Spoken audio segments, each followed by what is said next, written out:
Bueno, y José Gabriel Carrizo recibió el documento que lo acredita como candidato presidencial por el Partido Revolucionario Democrático. Orlando Delgado nos tiene los detalles.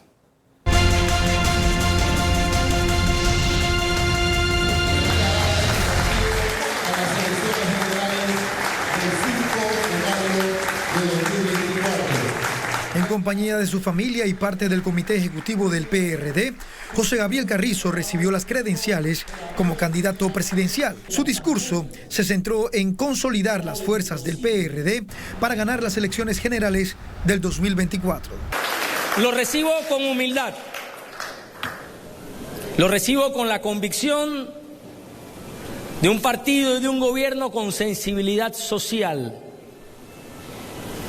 que le ha salvado la vida a muchos panameños. Lo recibo con la determinación siempre en hacer lo correcto y no lo fácil. Y lo recibo también entendiendo que el Partido Revolucionario Democrático se ha convertido en la historia de nuestro país en el partido con las más grandes conquistas. Más de 440.000 inscritos en el Partido Revolucionario Democrático salieron a votar el pasado 11 de junio. Carrizo obtuvo más del 60% de los votos válidos. E intentarán también volver a insistir que es imposible que un gobierno y que un partido repita. Por eso les dije al principio, me siento orgulloso de representar al partido que hace posible lo que es imposible. Y a partir de hoy inicio mi camino formal para que el Partido Revolucionario Democrático vuelva a ganar las elecciones el 5 de mayo del 2024. ¡Vamos con todo, PRD! El proceso aún no termina en el Partido Revolucionario Democrático. Faltan por definir los suplentes de los candidatos de puestos de elección popular. Viene la elección de los suplentes de los candidatos ganadores a los cargos de diputado, alcalde, representante de corregimiento y concejal.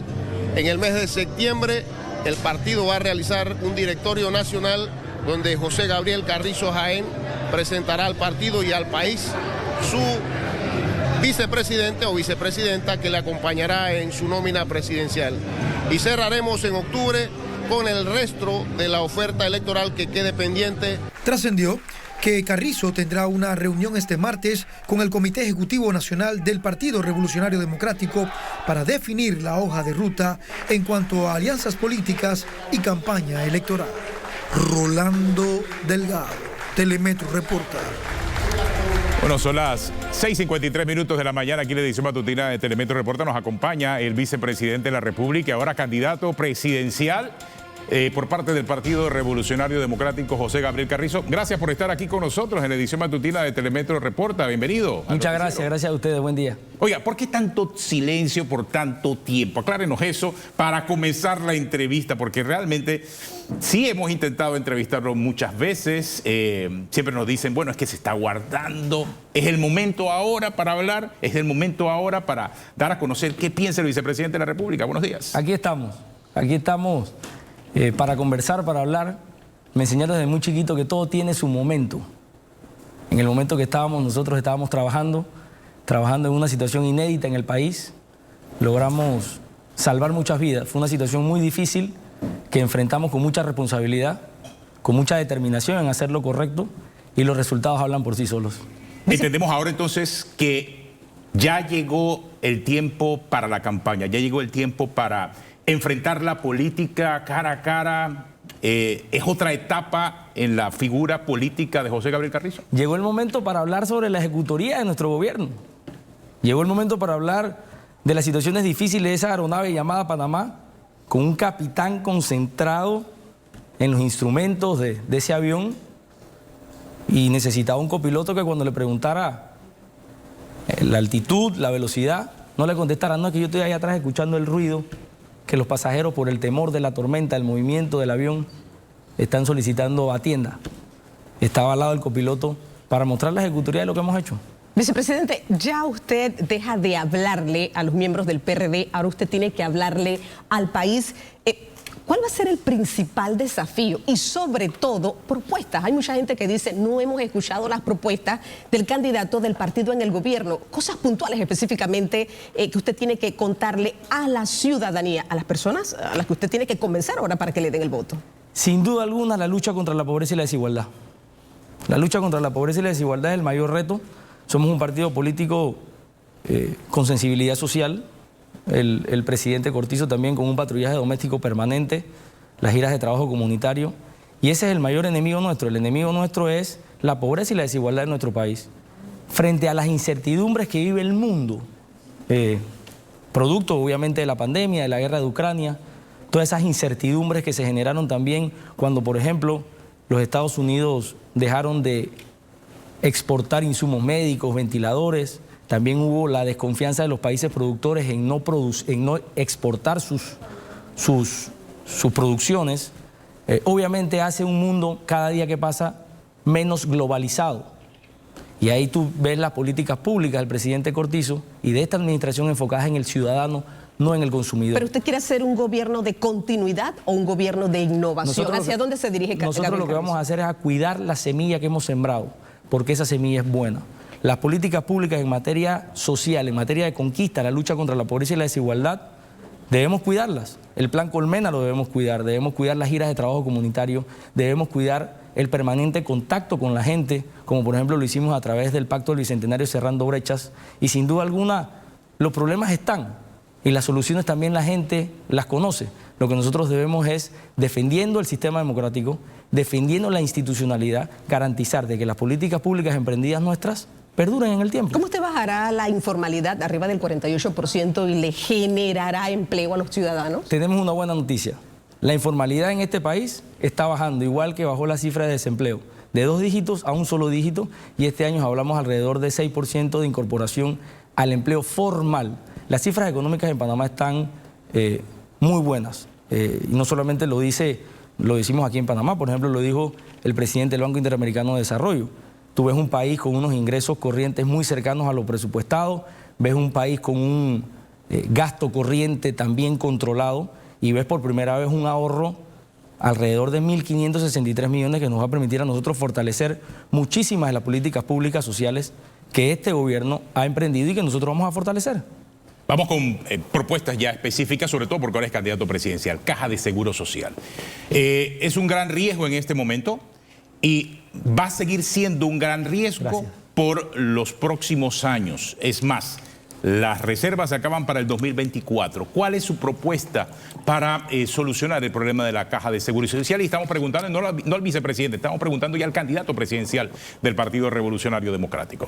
No es cierto que las reservas acaben en el 2024, Pepe Sara. Lo segundo es que volvamos a lo mismo. ¿En qué se concentra un presidente? ¿En qué se debe concentrar un gobierno? Precisamente en encontrar fórmulas para resolver esos problemas, que le puedan dar la garantía, la paz social al país para tomar decisiones importantes. Esta administración, con valentía, suscribió un contrato minero. En ese contrato minero hay una cláusula que establece que un porcentaje importante, el 50%, va destinado a invalidez, vejez y muerte. Si nosotros calculamos el periodo de tiempo con el que ese contrato se suscribió, las proyecciones económicas del cobre, los ingresos corrientes que no están presupuestados al gobierno, te vas a dar cuenta que la solución al programa de invalidez, vejez y muerte está allí y nos va a permitir el tiempo suficiente para ponernos de acuerdo y, una vez por todas, resolver los problemas estructurales de la Caja del Seguro Social. Yo lo dije el día que el partido, después de 444.000 miembros salieron a la calle a votar, yo lo planteé y aseguré que ningún jubilado, ningún pensionado, mientras nos pongamos de acuerdo, va a dejar de recibir sus pensiones y sus jubilaciones. Pero tiempo es lo que no hay. ¿Cómo? ¿En qué momento se va a hacer? Estamos en proceso y estamos en etapa. A esta administración le costó 2 años negociar ese contrato con la mina.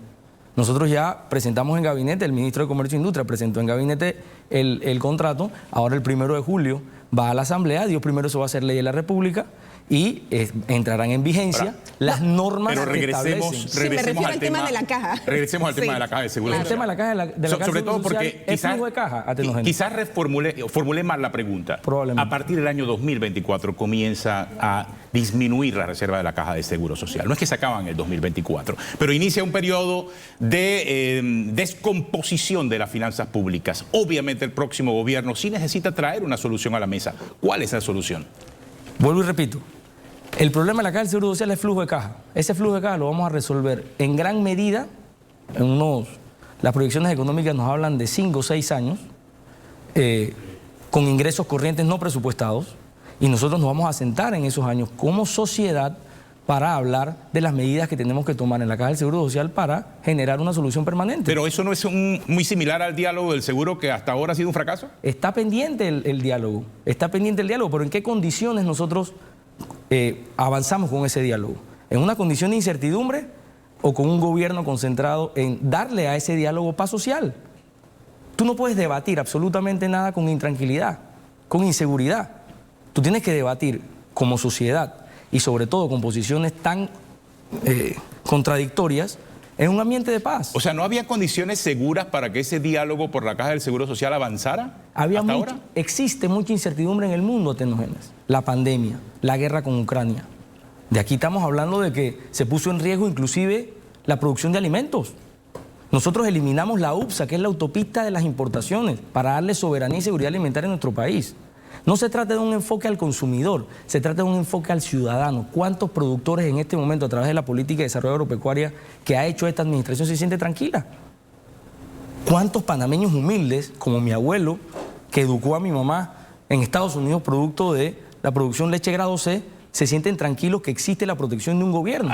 Tú tienes que generar ambiente de paz social, que es lo que ha hecho esta administración, para tocar temas sensitivos en la sociedad. A ver si porque entiendo. al final, Atenógenes, y permíteme, porque al final lo que está en riesgo es el sistema democrático. Sí, pero a ver si entiendo. Pero fíjate la profundidad. El sistema democrático, el fortalecimiento de la institucionalidad. ¿Nosotros qué queremos? Nosotros tenemos un país con un sistema democrático que no es perfecto, pero que esta administración ha fortalecido. Y el fortalecimiento del sistema democrático obedece también a generar un ambiente de tranquilidad para poder debatir sobre temas importantes. No, pero a ver si entiendo. Es que he quedado un poco confuso acerca de por qué razón no ha avanzado el diálogo de la Caja de Seguro Social. Entiendo entonces que no se daban las condiciones para poder que avanzara, pero que en una próxima administración de usted gana la presidencia, sí se darán esas condiciones. Ya se hizo la convocatoria para retomar ese diálogo. Pero nosotros venimos saliendo de una pandemia, venimos saliendo de condiciones mundiales, una guerra en Ucrania, en las que la prioridad del presidente estaba en resolver un problema, como en efecto va a generar una solución planteada en un contrato que está suscrito y que no podemos ignorar. La administración pasada, por ejemplo, pasó el contrato idéntico como la ley 9.997.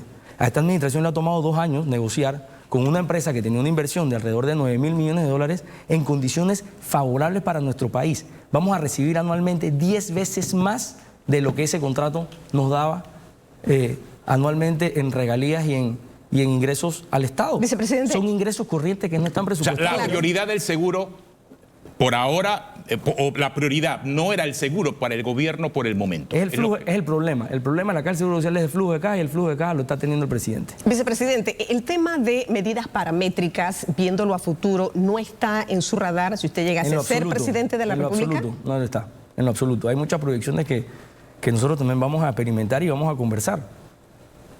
Pero nosotros atendemos los problemas puntuales para resolver con políticas públicas que perduren en el tiempo y que generen tranquilidad y paz social, fortaleciendo el sistema democrático. Claro, una cosa es el tema de la Caja del Seguro Social, las proyecciones, lo que hay en este momento, y por otra parte también está el tema de los medicamentos. Usted ha liderado una mesa que tenía que ver, o que el objetivo era cambiar el no hay por el sí hay. Sin embargo, nosotros vemos a pacientes con enfermedades crónicas salir a la calle y decir, no existen esos medicamentos. ¿Qué pasó con esa proyección, con eso que se quería hacer? Cuidar lo que hemos sembrado. Vamos a lo mismo. Fortalecimiento del sistema democrático y de la institucionalidad. Me vas a preguntar, ¿qué tiene que ver eso? Sencillo. Primero, para esta administración y para Gaby Carrizo, que haga falta un medicamento, es suficiente para seguir luchando que existe el 100% de los medicamentos, porque un paciente que vaya al Seguro Social y que le digan que su medicamento no hay, es lo mismo que hubiese 0% de abastecimiento, porque para él no hay el medicamento. Nosotros hemos establecido una mesa que el presidente me designó de medicamentos en la que hemos tenido resultados extraordinarios. Por ejemplo, hoy en día tenemos un descuento del 30%, que fue la invocación del artículo 106. Pero lejos de eso, nosotros estamos estableciendo un plan de abastecimiento nacional que le va a permitir al Estado poder salir a adquirir medicamentos a precios razonables con empresas que verdaderamente cumplan con lo que el Seguro Social, por ejemplo, está adquiriendo. Hemos subido del 70% de abastecimiento al 90% de abastecimiento, todavía no quedan 10. ¿Qué tiene que ver eso con la institucionalidad democrática? Que nosotros en este momento tenemos 300 contratos suscritos con empresarios, con farmacéuticas, que debemos respetar, pero que la fórmula como se suscribieron fue a través de precio único. ¿Qué es el precio único? Una licitación en la que el Seguro Social compra masivamente a un precio inferior, hay incumplimiento de las empresas para entregar el medicamento y la Caja del Seguro Social tiene que salir a comprar a través de trámite usual. ¿Qué pasa en ese procedimiento de trámite usual?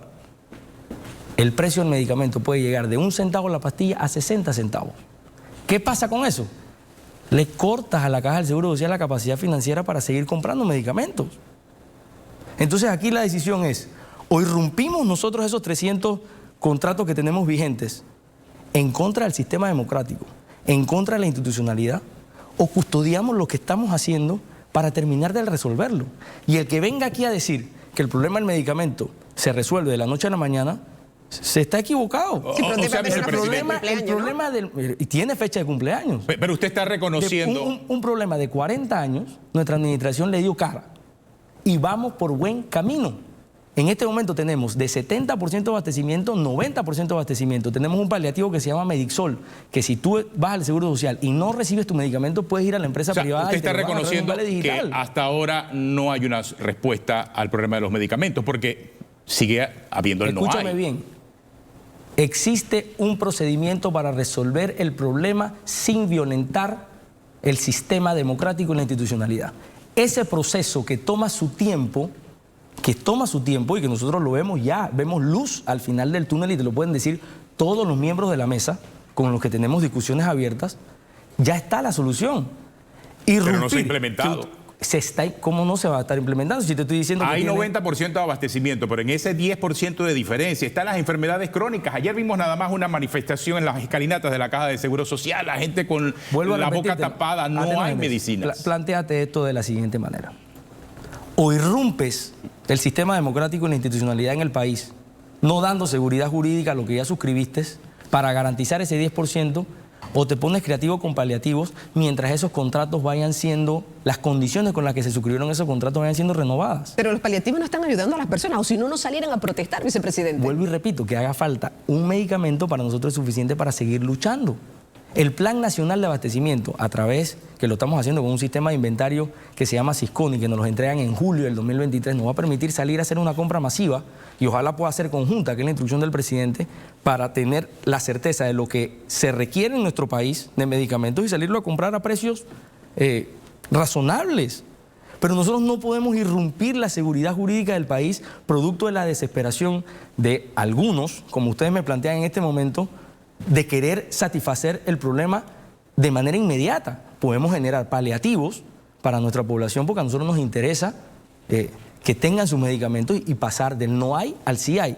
Por eso quiero ser presidente, para cuidar la semilla que hemos sembrado, que es buena, y no nos podemos desviar. Esa sería una promesa de campaña, pasar de el no hay al sí hay.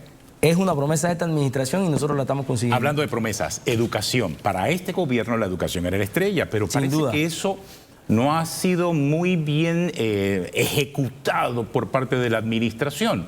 ¿Cuál sería el cambio fundamental de usted ganar la presidencia?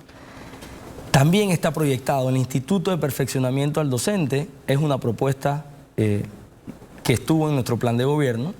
La pandemia irrumpió, la pandemia nos hizo ver prioridades en inversión pública, en inversión de salud.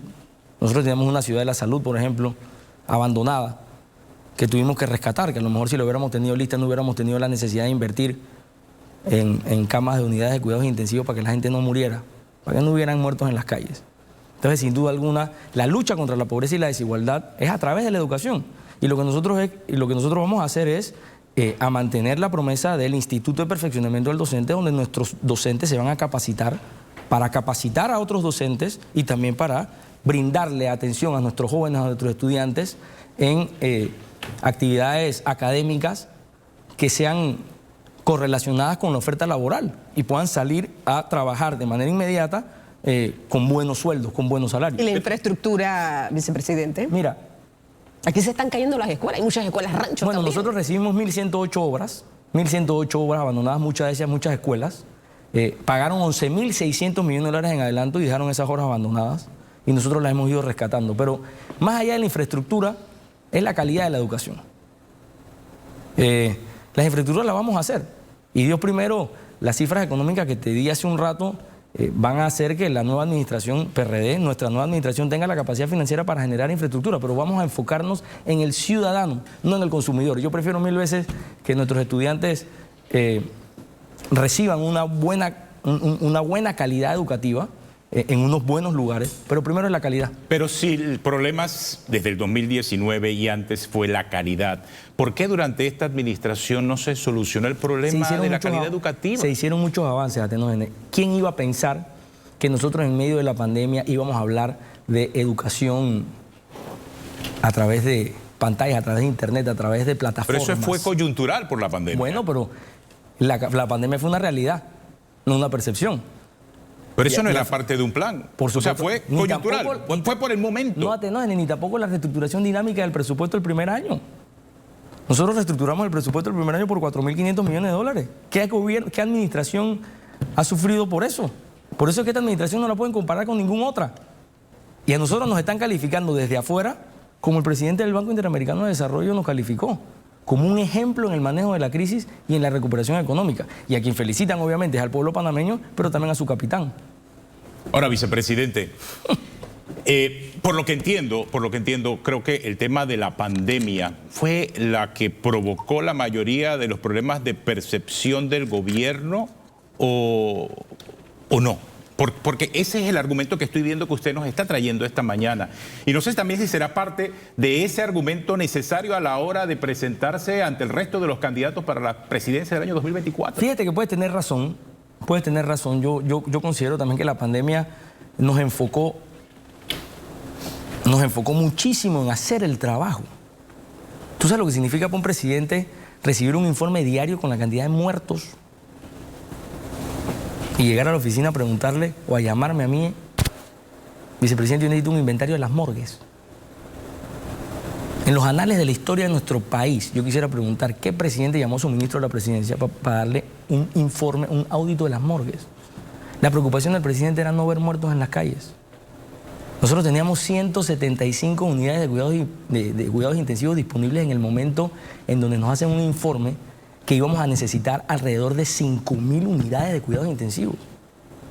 Esa fue la noche más dura del presidente. Y al final del día, si nosotros no nos enfocábamos en eso, en cuidar los fondos, rendir cuentas, ser transparentes, decir que no íbamos a pagar anticipos, decir que íbamos a abrir el mercado, decir que no íbamos a decretar estado de urgencia, sino estado de emergencia, que hay una gran diferencia. El estado de emergencia no vulneró ninguna garantía constitucional. Otros países del mundo decretaron estado de urgencia. El estado de urgencia tan sencillo como te lo planteo, es que el gobierno podía tener disposición de todas las unidades de cuidados intensivos disponibles de todos los hospitales, inclusive los privados. Y la firme convicción del presidente en fortalecer el sistema democrático, no vulnerar los derechos y ver los resultados que nosotros tenemos. Hubo una ejecutoría y un trabajo incansable que ahora nosotros estamos... Claro, pero también hubo muchos cuestionamientos acerca de la transparencia que se dio durante ese proceso.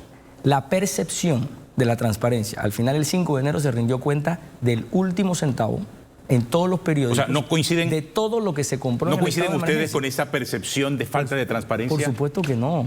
¿Por qué no coinciden? Primero, porque hemos sido el gobierno que más ha digitalizado procesos. Segundo, hemos sido el gobierno que ha puesto visible el 80% de las compras del Estado a través de la modificación del contrato de contrataciones públicas. ¿Tú sabías eso? El 80% de las contrataciones del Estado antes no eran visibles. 80% de las contrataciones. La modificación de la ley de contrataciones públicas de esta administración permite ver en la plataforma qué está adquiriendo el Estado. Hay una diferencia entre transparencia y entre que las políticas públicas que nosotros hagamos no les gusten a algunos. No, pero Por ejemplo, ¿qué más transparente que saber quién recibe el programa Panamá Solidario, que es a través de la cédula? Que haya quienes no les guste ese programa, lo atacan de falta de transparencia, pero no hay nada más transparente que eso.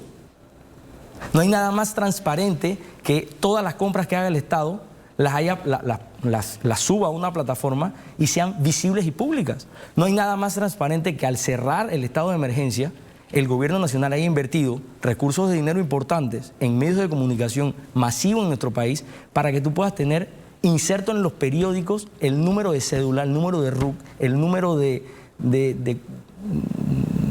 RUC y de cédula, si eres proveedor, si eres persona natural o jurídica, de la última mascarilla que se compró en el estado de emergencia. ¿Qué más transparente que eso? Pero no es un asunto de percepción. Es más, vamos a hablar de transparencia ahora específicamente. Hay una denuncia acerca del uso de más de 200 millones de dólares para un proceso llamado descentralización paralela. Y todavía no hay respuesta específica acerca de para qué se utilizó mal eso. llamada descentralización paralela. ¿Cómo hay que llamarla, Mal vicepresidente? llamada. Eso está contemplado en el presupuesto general del Estado, aprobado en Consejo de Gabinete y en octubre del 2023 en la Asamblea Nacional. Público y transparente. Lo que existe es un fortalecimiento a la descentralización. Vamos a hablar de cifras. Explíquenos eso. Vamos a explicarlo. Vamos a hablar de cifras. Atenógenes me ha hablado a mí de, sorprendidamente, 209 millones de dólares, que yo desde ya le digo a los alcaldes y a los representantes que eso es poca plata. Estamos hablando de alrededor de 350.000 dólares por juntas comunales. Los problemas en cada junta comunal de este país son enormes. Son enormes. Mi compromiso con el sector popular, creado en 1972, es fortalecerlo. No existe una descentralización paralela. Lo que existe es un fortalecimiento a la descentralización. ¿Por qué? Porque una comunidad en Mununi no puede esperar 5 meses porque se le rompió la tubería de PVC para que el IDAN o para que el Ministerio de Salud le reemplace la tubería. Para eso tiene su poder local, para eso tiene su representante de corregimiento. Y lo que se ha hecho es un procedimiento donde se establece para qué son los fondos, cómo vas a usar los recursos. Contraloría, que es la entidad fiscalizadora, tiene que refrendar y la Autoridad Nacional de Descentralización transfiere los recursos con la capacidad que tenga la Junta Comunal de ejecutar lo que le está diciendo. Otro fortalecimiento de esta administración, del presidente de la República, es elevar de Secretaría de Descentralización a Autoridad Nacional de Descentralización. Entonces, probablemente, Atenógenes, te he escuchado decir que en medio de procesos electorales, el presidente de la República es una persona ejecutiva. Él va a agarrar a final de año a su director de la Autoridad Nacional de Descentralización y le va a decir cuál es tu ejecución presupuestaria. Y si sigue el consejo de Atenógenes de no transferir recursos en medio de una campaña política, oiga, a todos los partidos políticos. Vicepresidente, lo que pasa es que... Pero déjeme terminar. Lo que pasa es que las transferencias se han hecho entre marzo y abril. Pero déjame explicarte. Coincidentemente, entonces tú tienes 6 meses de este año preelectoral en plena campaña política. El director de la Autoridad Nacional de Descentralización llega donde el presidente y le dice: presidente, mi ejecución es al 50%. ¿Por qué ejecutaste el 50% del presupuesto? No, porque 6 meses del año 2023 estamos en campaña política. No, vicepresidente. Y escúchame algo, en esos 6 meses los problemas de la comunidad se pusieron en paréntesis. Pero es que la queja es que se le dan a un partido político y al resto no. Aquí lo hemos tenido con esa denuncia. Pero, y en el periodo entre marzo y abril, el año tiene 12 meses, pero ¿por qué entre marzo y abril la mayor cantidad de recursos? Ya hay casos específicos. Capira, por ejemplo, es uno de ellos, entre otros más, en donde se dieron entre marzo y abril, coincidentalmente antes de las primarias del PRD. Tú no puedes tener un presidente micromanejando temas. No lo elegimos para eso. Lo elegimos para fortalecer el sistema institucional, la democracia. Lo elegimos para fortalecer los sistemas y eso es lo que nosotros hemos Eso lo dijo el hecho. presidente, por cierto, Por cuando supuesto. lo entrevistamos el día de las primarias. Por supuesto. Que él no sabía de eso, pero resulta que el Ministerio de la Presidencia sí es parte de la Junta Directiva de la Autoridad de El Descentralización. Ministerio de la Presidencia, sí sabe acerca de esos el Ministerio de la fondos. Presidencia designa a un miembro, a un representante, como... Pero usted sí está informado, entonces. Yo lo designé en su momento. Yo no estoy informado, yo no soy ministro de la Presidencia. Lo que yo te estoy diciendo a ti es que yo creo una propuesta mía es el fortalecimiento de la descentralización.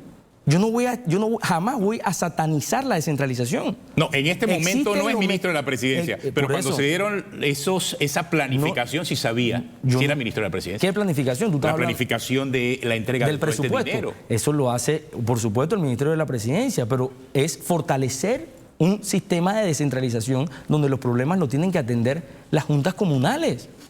Yo creo en eso. De hecho, creo también, y es otra propuesta que vengo a dar, yo creo en la participación de representantes y de alcaldes de cualquier partido político, de profesionales, de enfermeros, médicos, maestros, y yo no concibo que no participen porque el salario del representante es menor al de su profesión. Con las cifras económicas que nosotros estamos viendo, mi compromiso con los representantes y con los alcaldes es fortalecer sus salarios y sus recursos, Vicepresidente, porque creo en el poder popular. Pero el tema es, si usted dice, bueno, no es descentralización paralela, es fortalecimiento, ese fortalecimiento en estas juntas comunales y demás no debería ser equitativo. Esa es la queja. Todo apunta hacia un sector, en este caso un partido político, y el resto dice, yo Mire, no recibo en nada. Cuando Curundú, se habla de fortalecimiento. todos Curundú, los procesos, Ancón, Betania, casi 9 millones de dólares. ¿Cuál es la diferencia en estos corregimientos? ¿Por qué 9 millones de dólares para estos corregimientos? Yo no voy a entrarte de detalles porque no manejo esos detalles. Lo que tú tienes que entender es que el fortalecimiento de la descentralización se hace cuando la Junta Comunal resuelve con competencia y con recursos los problemas que aqueja a la comunidad. Y tú tienes una fiscalización y tú tienes al final del día obras que se hacen a través de esos recursos que no son de la noche a la mañana. Por ejemplo, yo estaba viendo una noticia y le preguntan a la comunidad, específicamente en Juan Díaz, oiga, los recursos de descentralización, y las personas en la calle le contestan, sí, ahí están haciendo un estadio, ahí están haciendo una calle, ahí están haciendo un pasamano. Y cuando regresa a los entrevistados, a los que entrevistan, le contesta, le dice, fíjese la cantidad de recursos y un estadio. ¿Sabes lo que cuesta un estadio? Al final tú le transfieres a las juntas comunales un recurso que ellos tienen que ejecutar. Una calle se hace de la noche a la mañana. Un pasamano se hace de la noche a la mañana. Al final a veces yo también me siento, a mí me encantaría que me acompañaran a las giras, a nuestras giras. Que sintieran y que palparan la verdadera necesidad del panameño y de la panameña. Ahora, vicepresidente, pero ¿ese dinero fue o no fue para hacer política? Por supuesto que no, Atenógenes. Aquí hay mucha seriedad para hablar de esa forma. Aquí hay mucha... Aquí no podemos tener doble moral. La doble moral es el peor acto de corrupción. ¿Seguirá haciéndose uso de ese dinero en el próximo año? En el caso de que usted gane la presidencia. Los problemas de la comunidad no se detienen por estar en campaña política. Sin duda alguna, la ejecución presupuestaria de nuestra administración es del 94-95%. ¿Tú sabes lo que significa una ejecución presupuestaria importante? ¿Tú sabes lo que significa para un presidente de la República que su equipo ejecute el 96%? ¿Tú sabes de cuánto era el promedio de la ejecución de los gobiernos anteriores? 81%. ¿Qué significa eso, Atenógenes? Que si tú presupuestaste X cantidad de recursos y no lo ejecutaste, no pusiste la plata en la calle. Tienes una reserva de caja al final que no dinamiza la economía. Tú no puedes tener a un presidente enfocado en qué junta comunal depositó $50.000 o en qué junta comunal depositó. Él creó los mecanismos para fortalecerla con transparencia y rendición de cuentas y al final del día eso es lo que va a terminar hablando. Tienes un sistema de justicia fuerte, fortalecido por esta administración, 6 magistrados de la Corte Suprema de Justicia, nombrados por esta administración. El que haga mal uso de los fondos va a tener que enfrentar la justicia. Y muchos de los que hablan de decencia en este país, si hubiese existido un órgano judicial fuerte como el de esta administración ha procurado tener, que mi compromiso es mantenerlo, probablemente hubieran estado presos. Una última pregunta. Tiene que ver con el PRD. Pero ¿por qué última? Si he tenido 3 años de no venir aquí. Tiene que ver con el PRD. He tenido 3 años de no venir y ya. No Vicepresidente, tiene que ver con Pide el más PRD. tiempo. Tiene que ver con el PRD. ¿Qué va a pasar con el PRD? Vimos un PRD dividido en estas elecciones. ¿Cómo hablas de un PRD dividido con una participación por los discursos del señor Cristiano Adames, por ejemplo? Una participación del 61%. La gente fue a votar con su bandera. 444.000 panameños y panameñas. ¿Qué pasa en democracia? Yo aspiro a lo mismo que tú. Tú tienes una estrategia, yo tengo la otra. La mía fue no hablar mal de nadie, hablar de propuestas. Si tú vas en contra mío, vas a tener que hablar mal de mí. Esto es democracia. ¿Qué hago yo? Tolerar. Soy el vicepresidente de la República, aspirante a la presidencia. Tengo que tolerar. Vicepresidente, pero de los 400.000 votos usted le tocó la mitad, 200.000. ¿Y el resto? ¿Y los que no fueron a votar ese día? O sea, ¿cuál es la lectura que usted tiene? Porque Simple. sí se necesita el fortalecimiento Dorcas, del partido. Yo represento a 737.000 almas panameños y panameñas inscritas en mi partido político, que la mayoría decidió que yo fuera su representante. No hay distinción entre que le votó por mí o no votó por mí. No hay distinción entre un voto o 200.000 votos. Para mí eso es indiferente. El representante de esos 737.000 soy yo. Y por eso vine aquí. Después de haberme entregado las credenciales y después de haberme acreditado como su candidato a presidente, me van a escuchar de la ejecutoría que nosotros hemos hecho en gobierno, de la percepción equivocada con la que algunos han querido ensuciarme a mí y a mi familia, y la doble moral con la que muchos de ellos juegan. ¿Quién está jugando con la doble moral? Dime cuál es la diferencia entre sobrevolar una propiedad privada en un helicóptero de Ricardo Martinelli o mandar un medio de comunicación a sobrevolarla con un dron con menores de edad. ¿Pero No a hay- quién se refiere? No en hay específico? diferencia. Un medio de comunicación. No hay diferencia. ¿Quién es peor? ¿Ricardo Martinelli o ese medio? O sea, ¿lo están persiguiendo los medios de comunicación? ¿Quién es peor? Te estoy poniendo un caso en específico. ¿Quién es peor? ¿Qué acto es peor? No sé porque no conozco el contexto. Le explico de nuevo. Si me Agarraron un mencionara heli- específicamente los Ricardo casos. Martinelli agarró un helicóptero y sobrevoló una propiedad familiar nuestra, habiendo menores de edad ahí. ¿Eso está mal o está bien? ¿Para usted? Para ti. Eso No, está- no, le pregunto No, a te usted. pregunto, ¿eso está mal? Eso es violación a la propiedad, a la privacidad de un menor de edad. Eso es delicadísimo.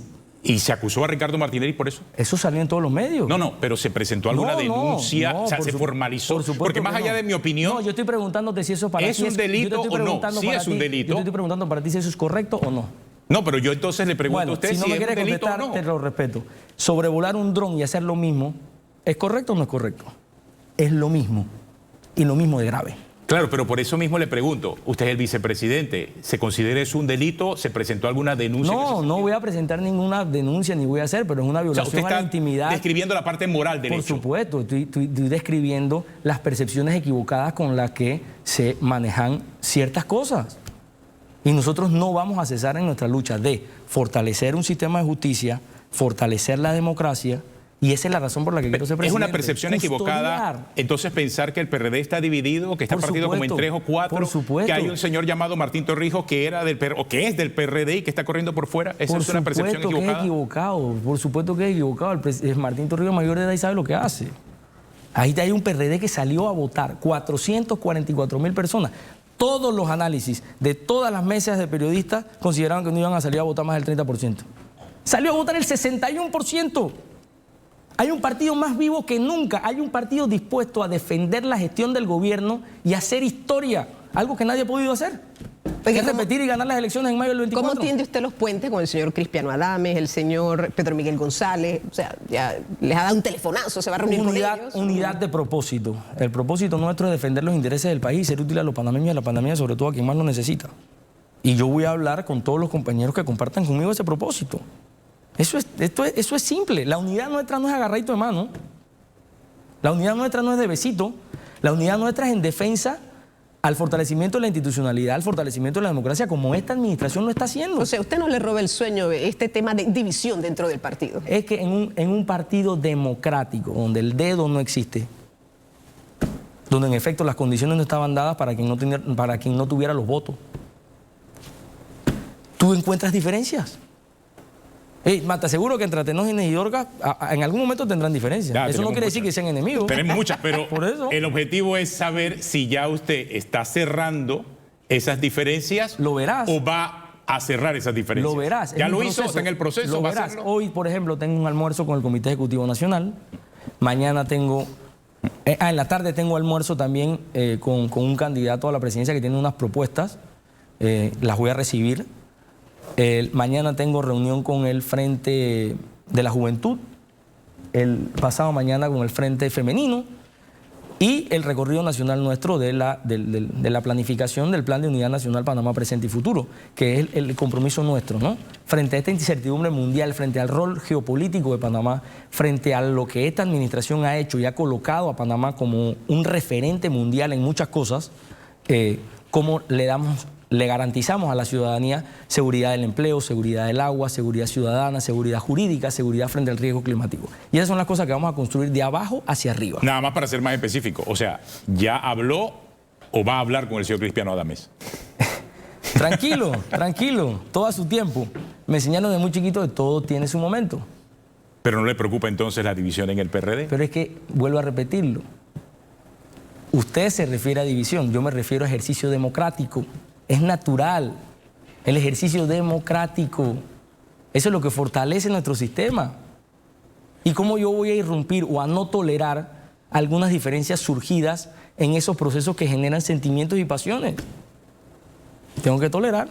Oiga, pero se le pueden ir los votos, señor Carrizo, ahí, ¿no? Esa división de repente no lo eligen a usted y algo puede pasar, ¿no? Así decían de que no iban a salir a votar más del 30% de los votos. Yo tengo mis propuestas, tengo mis estrategias, tengo mis equipos, analizamos. La unidad nacional nuestra es en base al propósito de defender los intereses del país y ser útil a los panameños y a las panameñas, sobre todo a quien más lo necesita. Precisamente hablando de esa unidad, ¿usted se sentaría, por ejemplo, con el señor Martín Torrijos? ¿Usted se sentaría, por ejemplo, con la señora Zulay Rodríguez? O sea, se trata de tender el puente y de generar lo más que se puede esa unidad. ¿Comparten ese propósito? No, le preguntamos a usted, no sé. Si comparten ese propósito, yo lo que veo es que a veces los intereses personales sobrepasan los intereses colectivos. Eso va en contra de los intereses nacionales. ¿Y eso es lo que ocurre con Martín Torrijos y Zulay Rodríguez? Es evidente. O sea, ellos no comparten los intereses del PRD. No comparten ni siquiera un sistema democrático. ¿Por qué lo dice? ¿Por qué no compitieron en la primaria, siendo parte del partido? ¿Por qué usted cree que no compitieron en las primarias? Porque no tenían las condiciones para competir, que es someterse a una elección de mayoría.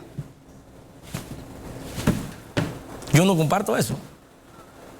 El presidente Cortizo se sometió a una primaria, no salió favorecido, luego decidió apoyar a otro candidato, no corrió para secretario general, ni para presidente del partido, participó en una primaria y salió favorecido y hoy es presidente de la República. Nosotros venimos de abajo hacia arriba. Yo no aspiré a ser secretario general del partido. Dije que no, porque quería ser el candidato a la presidencia. Y yo primero, el partido me favoreció y 444,000 personas salieron a votar.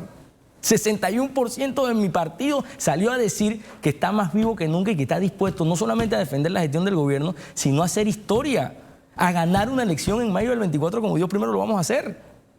¿Qué más que eso? ¿Qué piensa usted cuando el señor Martín Torrijos dice que el actual PRD ha abandonado el torrijismo? Es mayor de edad y sabe lo que dice, pero por favor, patrullaje doméstico. ¿Usted sí se considera torrijista? Patrullaje doméstico. Si el ideario torrijista, al cual defiendo, por ejemplo, creó el Poder Popular, lo voy a defender. Si el torrijismo es la defensa de ese patrullaje doméstico a través de esas giras de trabajo comunitario que es el presidente, las voy a seguir haciendo. Si el torrijismo es el plan Colmena, lo voy a seguir ejecutando. Eso es torrijismo.